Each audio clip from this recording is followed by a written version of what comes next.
अस्सलाम वालेकुम स्टूडेंट्स, हिंदी की क्लास में आपका स्वागत है। आज हम अगला पाठ पढ़ेंगे जिसका नाम है हम अलग रूप एक। इस पाठ के द्वारा हम पढ़ने वाले हैं पंचमाक्षर शब्दों को। हमने पहले वर्णमाला पढ़ी, वर्णमाला में हमने स्वर और व्यंजन पढ़ा, उसके साथ साथ में हमने संयुक्त व्यंजन भी पढ़ा और उस संयुक्त व्यंजन में हमने पंचमाक्षर भी देखे थे। तो आज ये पंचमाक्षर का छोटा सा पाठ है जिसका हम लोग अध्ययन करने वाले हैं। तो सबसे पहले हम लोग को ये देखना है कि हमारे जो व्यंजन हैं, जब हम व्यंजन पढ़ते स्वर व्यंजन हमने पढ़ा, ये जो व्यंजन होते हैं क ख ग घ न चा छा जा झाया टा ठा डा डाड़ा ता थ दा ध न प फ ब भ म। का वर्ग चा वर्ग। अब यहाँ पर जो वर्ग बताया जा रहा है का वर्ग यानी का वाली लाइन, चा वर्ग चा वाली लाइन, टा वर्ग टा वाली लाइन, पा वर्ग और ता वर्ग ये वर्ग है। इन सभी वर्गों का पांचवा अक्षर पंचमाक्षर कहलाता है। यानी क ख ग ये व्यंजन है और इसी लाइन का, इसी वर्ग का जो पांचवा अक्षर है वो पंचमाक्षर है। इन अक्षरों का प्रयोग हम इसके जो इसका अनुस्वार होता है उसके द्वारा हम लोग इसका प्रयोग करते हैं। इस तरह ण य न और म पंचमाक्षर हैं। पंचमाक्षरों से संयुक्त अक्षर बनाते समय यानी कि जो हमारे ये पांचों पंचमाक्षर हैं इनसे हम संयुक्त अक्षर बनाते हैं। संयुक्त अक्षर का मतलब क्या होता है हमने पहले भी पढ़ा है। संयुक्त अक्षर यानी दो अक्षरों को जोड़कर नए वर्ड का निर्माण करना। तो इन पंचमाक्षरों से जब हम संयुक्त अक्षर का निर्माण करते हैं तब उन संयुक्त अक्षर में अनुस्वर का प्रयोग होता है। अनुस्वर यानी चंद्रबिंदी का प्रयोग होता है। ये पंचमाक्षर जब अपने वर्ग के शेष चारों वर्गों से किसी वर्ड से मिलते हैं तो अनुस्वर उनके पहले वाले वर्ड में लग जाता है। यानी कि ये पंचमाक्षर जो हैं, ये पंचमाक्षर जब अपने ही वर्ग के किसी अन्य वर्ड से मिलते हैं यानी उन्हें जोड़ा जाता है तब ये अनुस्वर के रूप में उस वर्ण के ऊपर लग जाते हैं। जैसे एग्जाम्पल के तौर पे कंघा। अब यहाँ पे ण आ रहा है, जो हमने पंचमाक्षर देखा है तो वो चंद्रबिंदी के तौर पे ऊपर नुक्ते के रूप में लग जाता है। उसके बाद में चंचल, इसमें भी यहाँ आ रहा है तो वो नुक्ते के रूप में लग गया। घंटा, इसमें ण आ रहा है तो नुक्ते के रूप में लग गया। नंदन, इसमें आधा ना आ रहा है तो नुक्ते के रूप में लगा। चंपा, आधा मा आ रहा है तो ये नुक्ते के रूप में लगा। अब यहाँ पर हमारे पाठ्य पुस्तक में कुछ पंचमाक्षर वाले शब्द चित्रों के द्वारा दिए गए हैं। जैसे ण, इसका अंगक प्रयोग जो होता है जैसे टंकी, तो इसमें देखो नुक्ता लगा हुआ है, पंचमाक्षर वाला शब्द है। शंख, पतंग, कंघी ये पंचमाक्षर वाले शब्द हैं। दूसरा पंचमाक्षर है इया।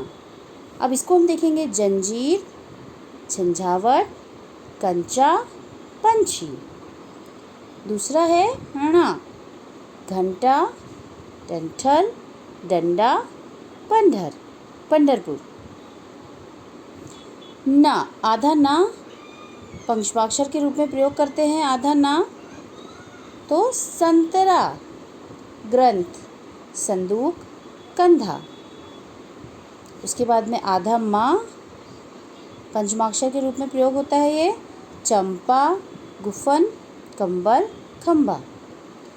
तो इस तरह से हमने पंचमाक्षर वाले शब्दों को देखा, पहचाना। अब हम इसका प्रश्नोत्तर देखते हैं। हमारे वर्कबुक में इस तरह से प्रश्नोत्तर दिया गया है।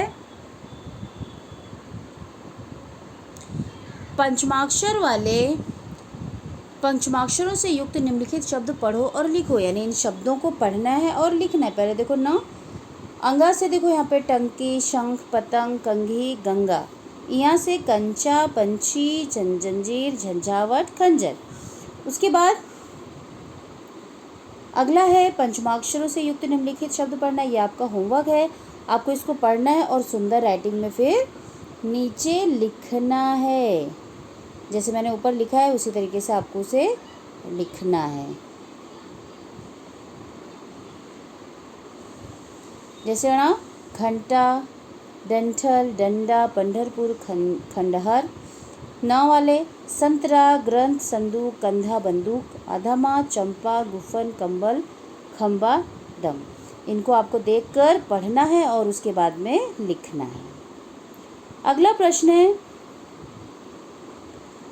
कोष्ठक में से उचित शब्द चुनकर चित्र के सामने लिखना है। चित्रों को हमें पहचानना और उसके बाद में सही शब्दों को लिखना है। तो चित्र क्या है? ये पहला चित्र किसका है? खंभा, तो वो हमने लिखा। दूसरा चित्र क्या है? ये कंधा। उसके बाद में कंचा, गुफन, संदूक और डंठल।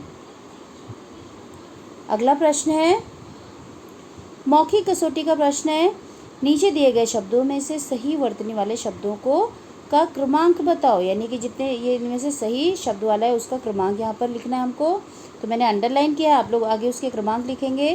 कंचा, तो उसका सही क्रमांक कौन सा वाला सही है?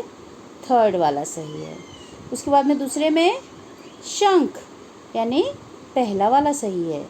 फिर ग्रंथ 4th वाला सही है और चौथे वाले में कौन सा सही है? 3rd वाला। तो इस तरह से उसका क्रमांक आपको लिखना है। इसके बाद का पाठ है पाठ क्रमांक 13। उसका पहला भाग हम लोग पढ़ेंगे समान और विरुद्ध, यानी समानार्थी शब्द और विरुद्धार्थी शब्द का अध्ययन करने वाले हम लोग। समानार्थी शब्द, जिन शब्दों का अर्थ समान होता है उन्हें समानार्थी शब्द कहते हैं, यानी सिमिलर वर्ड्स। जैसे सूर्य, रवि, चंद्रमा, चांद, पुस्तक, किताब आदि ये समानार्थी शब्द हैं। उसके बाद में विरुद्धार्थी शब्द, जो शब्द एक दूसरे का विरोधी यानी उल्टा अर्थ सूचित करते हैं उन्हें विरुद्धार्थी शब्द कहते हैं। जैसे प्रकाश, अंधकार, कच्चा, पक्का आदि ये विरुद्धार्थी शब्द हैं। और यहाँ पे हमारी पाठ्यपुस्तक में चित्रों के द्वारा समझाया गया है। पहले समानार्थी शब्द, नेत्र, उसका समानार्थी क्या है? आँख। वृक्ष, वृक्ष का समानार्थी पेड़। द्वार, दरवाज़ा। चारपाई, खटिया। पंछी, पक्षी। पुष्प, फूल। सवेरा, सुबह। केश, बाल।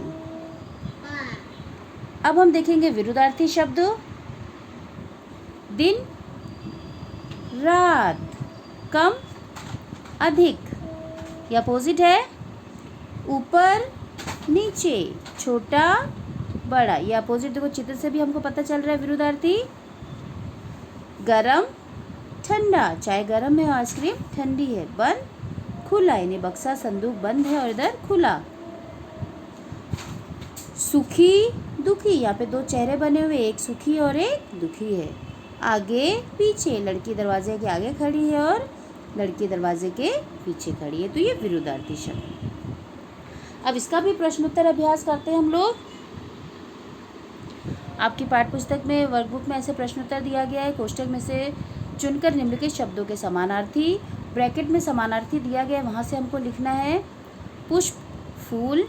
सवेरा, सुबह। नेत्र, आँख। चारपाई, खटिया। केश, बाल। द्वार, दरवाज़ा। पंछी, पक्षी। वृक्ष, पेड़। और घर, ग्रह। तो यहाँ पर हमको लिखना है ग्रह।